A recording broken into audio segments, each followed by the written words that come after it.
नमस्कार, news one India में आपका स्वागत है। आपके साथ मैं धर्मराज सिंह और शुरुआत करेंगे 6 बड़ी खबरों के साथ, जिसमें आज सबसे पहले बात मुख्यमंत्री योगी आदित्यनाथ की करेंगे, जो अलीगढ़ के दौरे पर होंगे। इसके अलावा प्रधानमंत्री नरेंद्र मोदी के कार्यक्रम की मुख्यमंत्री जो तैयारी हो रही है, उन तैयारियों का जायजा लेंगे। 14 तारीख को प्रधानमंत्री अलीगढ़ में होंगे। वहीं दूसरी बड़ी खबर की बात करें तो बात होगी असदुद्दीन ओवैसी की, जो आज सुल्तानपुर में वंचित शोषित समाज सम्मेलन को संबोधित करने वाले हैं। असदुद्दीन ओवैसी उत्तर प्रदेश के 3 दिवसीय दौरे पर हैं। वही बात बीएसपी की करेंगे, जिसमें आज मायावती ने पार्टी के तमाम कोऑर्डिनेटर्स और जिलाध्यक्षों की बैठक बुलाई है। जबकि भारतीय जनता पार्टी में भी प्रबुद्ध वर्ग सम्मेलन का आगाज हो चुका है। आज उसका चौथा दिन है। वाराणसी, बस्ती और रायबरेली में भारतीय जनता पार्टी का यह प्रबुद्ध वर्ग सम्मेलन आज आयोजित होने वाला है। तो आगरा में आज समाजवादी पार्टी के कार्यकर्ताओं का सम्मेलन है। और सबसे आखिर में बात होगी कांग्रेस की, जिनकी आज दोपहर 12:30 बजे एक प्रेस कॉन्फ्रेंस अलग अलग मुद्दों को लेकर होने वाली है।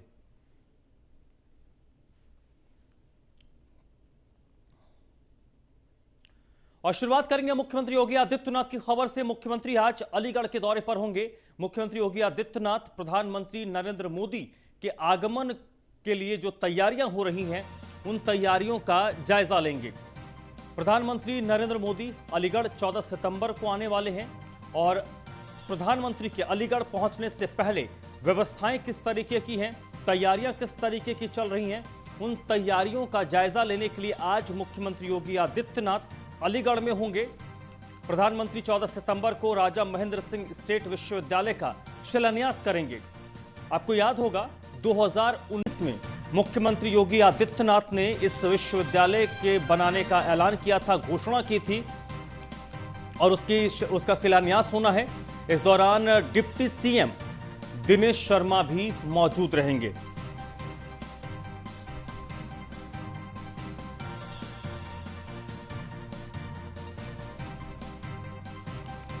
मुख्यमंत्री योगी आदित्यनाथ आज अलीगढ़ में होंगे। 14 सितंबर को प्रधानमंत्री अलीगढ़ के दौरे पर होंगे। और प्रधानमंत्री के दौरे से पहले व्यवस्थाओं और तैयारियों का जायजा लेने के लिए आज अलीगढ़ में मुख्यमंत्री योगी आदित्यनाथ होंगे। और उनके साथ डिप्टी सीएम दिनेश शर्मा भी मौजूद होंगे। वहीं अगर हम बात करें मुख्यमंत्री योगी आदित्यनाथ के मिनट टू मिनट प्लान की, तो उसके मुताबिक जो हमें बताया गया है, दोपहर 12:25 पर मुख्यमंत्री लोधा गांव पहुंचेंगे। 12:45 पर कार्यक्रम स्थल का वो निरीक्षण करेंगे। दोपहर 1 बजे मुख्यमंत्री योगी आदित्यनाथ सर्किट हाउस में होंगे। 2:30 बजे जनप्रतिनिधियों और पार्टी के पदाधिकारियों के साथ बैठक करेंगे। 3 बजे तक सांसद, विधायक और अधिकारियों के साथ मुख्यमंत्री की बैठक होनी है। और 4 बजे अलीगढ़ से लखनऊ के लिए रवाना हो जाएंगे।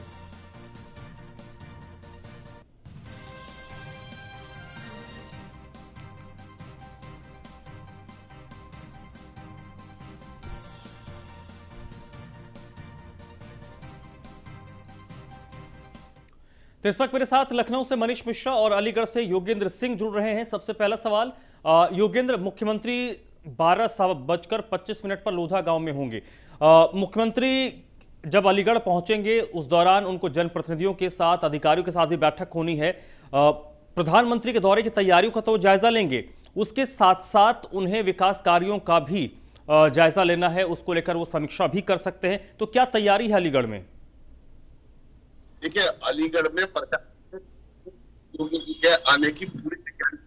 कल जो यहाँ के जो प्रभारी मंत्री थी, उसके अलावा जो यहाँ के डीआईजी हैं, जो यहाँ के एसएसपी हैं, यहाँ के कमिश्नर हैं, जो यहाँ के सब अलीगढ़ के जनप्रतिनिधि तो जहाँ पर कार्यक्रम होना लोधा ब्लॉक में, वहीं पर जमे हुए हैं।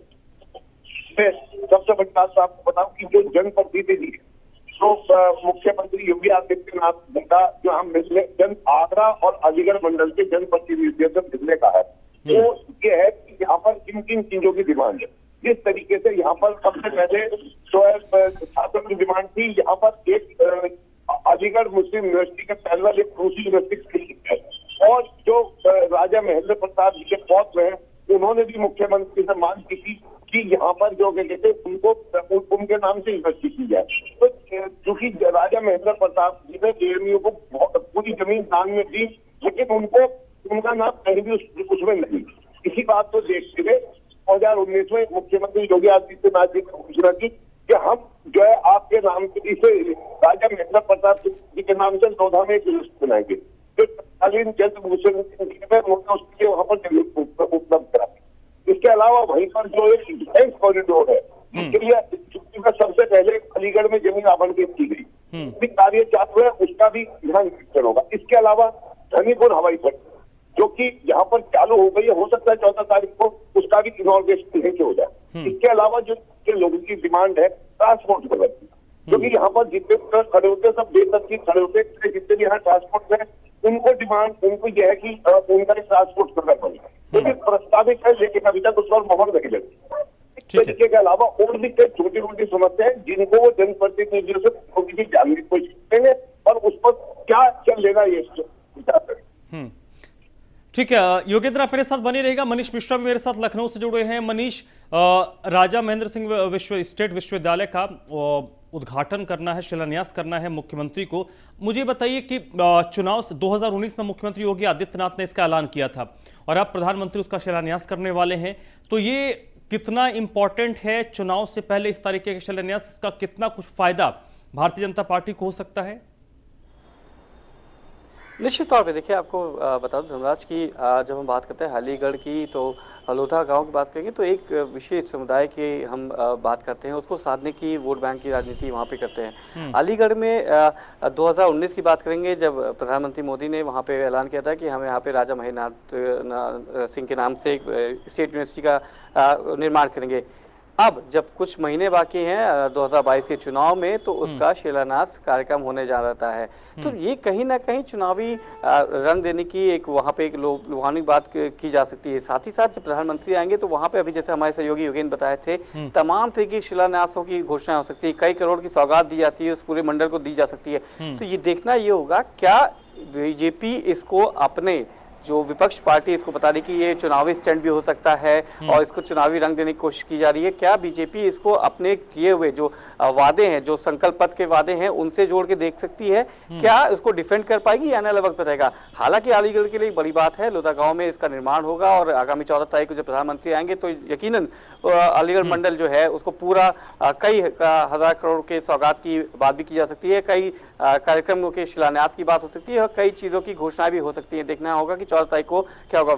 हालांकि आज मुख्यमंत्री वहां पहुंचेंगे, उनके साथ उप मुख्यमंत्री भी वहां पहुंच रहे हैं और इसका एक 3D मॉडल है वो भी तैयार कर दिया गया है जो पीडब्ल्यूडी के कार्यालय में रखा गया है, उसको भी देखेंगे, उसका भी निरीक्षण करेंगे। साथ ही साथ वहां के अधिकारियों के साथ समीक्षा बैठक भी की जाएगी, वहां के जनप्रतिनिधियों से बात भी करेंगे सीएम योगी और मन टटोलने की बात करेंगे कौन सी बात हो सकती है, कौन सी बातें हम प्रधानमंत्री जब वहां आएंगे तो उनके सामने भी रखी जा सकती है। क्योंकि जब किसी क्षेत्र में किसी मंडल में प्रधानमंत्री का दौरा होता है, प्रधानमंत्री जब वहां आते हैं और इस समय जब कुछ महीने बाकी उत्तर प्रदेश चुनाव के लिए, तो यकीनन वहां पे एक रोड मैप तैयार करने की बात की जाएगी, वहां के जनप्रतिनिधियों को भी साधने की बात की जाएगी कि कोई ऐसा मुद्दा तो नहीं है जो डायरेक्ट प्रधानमंत्री के नॉलेज में आए, सीएम के नॉलेज में ना हो।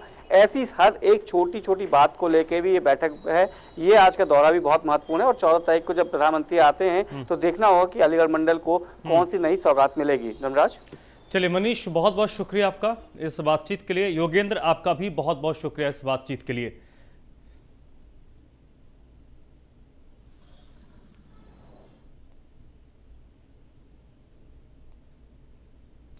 चलिए बढ़ते आगे, बात उत्तराखंड की करते हैं। मुख्यमंत्री पुष्कर सिंह धामी आज नैनीताल के दौरे पर होंगे। मुख्यमंत्री धामी का ये 2 दिवसीय दौरा होगा। अपने 2 दिवसीय दौरे पर आज नैनीताल पहुंचेंगे उत्तराखंड के सीएम। दोपहर 12 बजे हेलीपैड में उनका हेलीकॉप्टर लैंड करेगा। दोपहर 12 बजे वो नैनीताल पहुंचेंगे और 2 दिन तक यानी आज और कल वो नैनीताल में होंगे।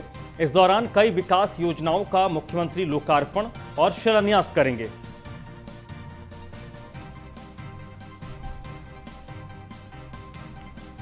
मुख्यमंत्री पुष्कर सिंह धामी 2 दिवसीय नैनीताल के दौरे पर आज दोपहर 12 बजे पहुंचने वाले हैं। 2 दिवसीय उनका यह दौरा होगा और यह माना जा रहा है कि इस 2 दिवसीय दौरे के दौरान कई योजनाओं का मुख्यमंत्री लोकार्पण और शिलान्यास करेंगे।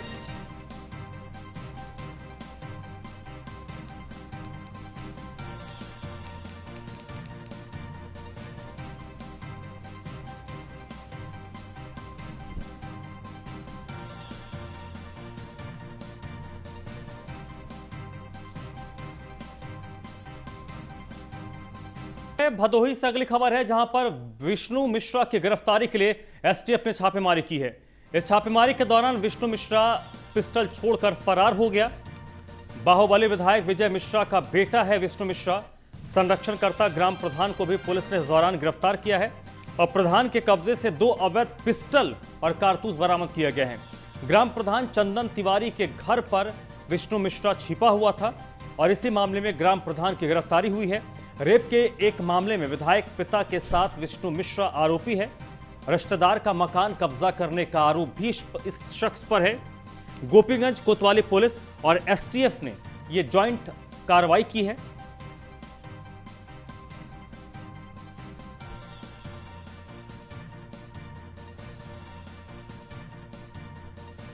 भदोही में विष्णु मिश्रा की गिरफ्तारी के लिए एसटीएफ ने छापेमारी की है। छापेमारी के दौरान विष्णु मिश्रा अपने पिस्टल को छोड़कर फरार हो गया। बाहुबली विधायक विजय मिश्रा का बेटा है विष्णु मिश्रा। हालांकि इस मामले में जो प्रधान है, जिसने संरक्षण दिया हुआ था विष्णु मिश्रा को, उसको गिरफ्तार किया गया है। प्रधान के पास से 2 अवैध पिस्टल और कारतूस बरामद किया गया है। चंदन तिवारी के घर पर यह छिपा हुआ था। रेप के एक मामले में विधायक पिता और खुद विष्णु मिश्रा आरोपी है।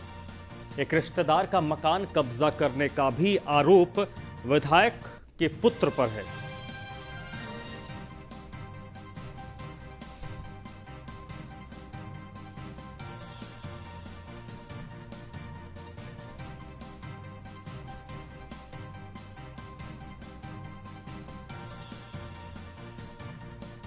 तो भदोही में विष्णु मिश्रा को गिरफ्तार करने के लिए एसटीएफ ने छापेमारी की।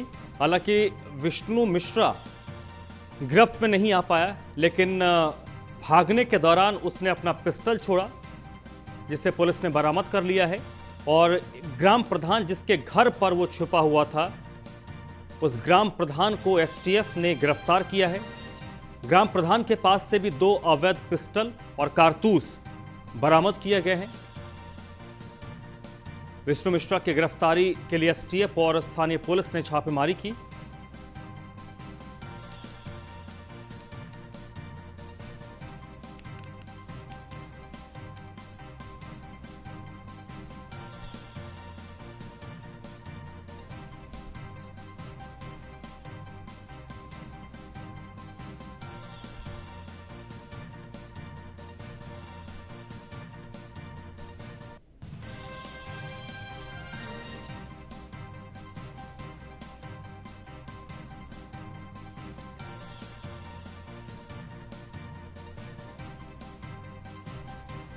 एसके वाजपेयी इस वक्त मेरे साथ जुड़ चुके हैं इसी पर ज्यादा जानकारी के लिए। एसके, क्या कुछ अपडेट है भदोही के मामले में आपके पास?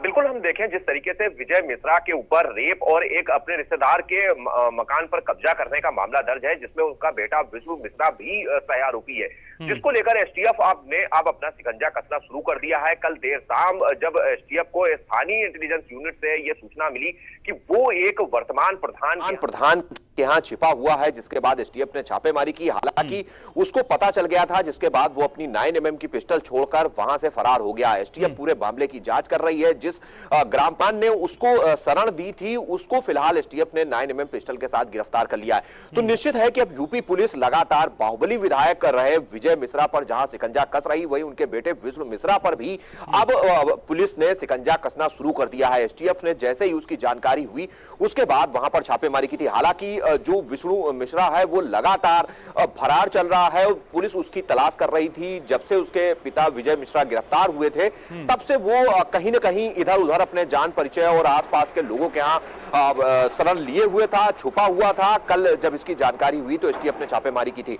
हालांकि अगर हम पूरे मामले को देखें तो कहीं ना कहीं एसटीएफ अब तेजी के साथ इस पूरे मामले पर कार्रवाई कर रही है और लगातार जहां उनके घर की कुर्की के तक आदेश यूपी एसटीएफ ने करवाए हैं, तो निश्चित है कि जल्द ही एक बड़ी कार्रवाई हमको देखने को मिलेगी, जहां विष्णु मिश्रा भी गिरफ्तार होगा। और निश्चित है क्योंकि उसके ऊपर गंभीर धाराओं में मामला है, जिसमें रेप और साथ ही साथ रिश्तेदार के मकान पर कब्जा करने का उसके ऊपर मुकदमा दर्ज हो चुका है। जी, लेकिन इसके गिरफ्तारी के लिए आपने बताया कि उसको पहले ही इंफॉर्मेशन ये चीज़ मिल चुकी थी, तो ये प्रशासन के लिए चुनौती है कि अगर एसटीएफ या पुलिस उसकी गिरफ्तारी के लिए जाएगी तो पहले ही। चलिए, आप मेरे साथ बनी रहिएगा।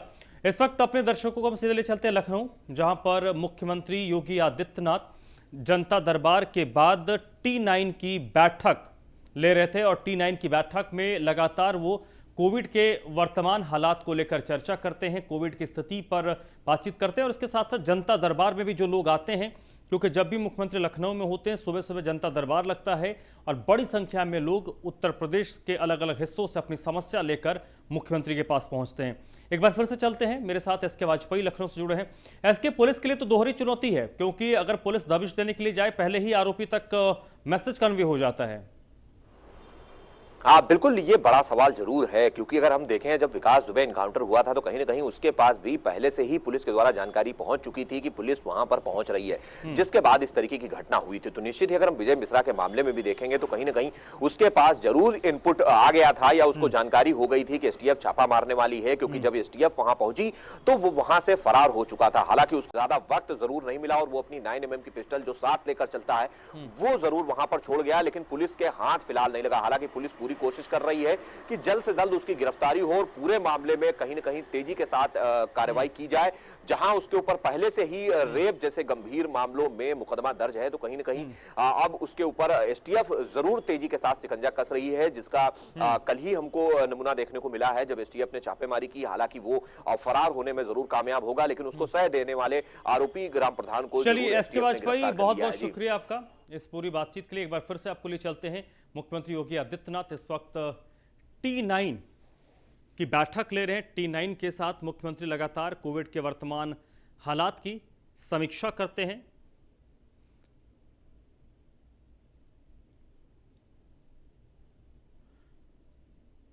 कोविड के स्थिति से निपटने के लिए मुख्यमंत्री लगातार अब जो उनकी टीम है T9 उसके साथ वो लगातार समीक्षा करते हैं, कोविड के स्टेटस की रिपोर्ट लेते हैं, उसके बाद यहीं से तमाम दिशा निर्देश जारी होते हैं।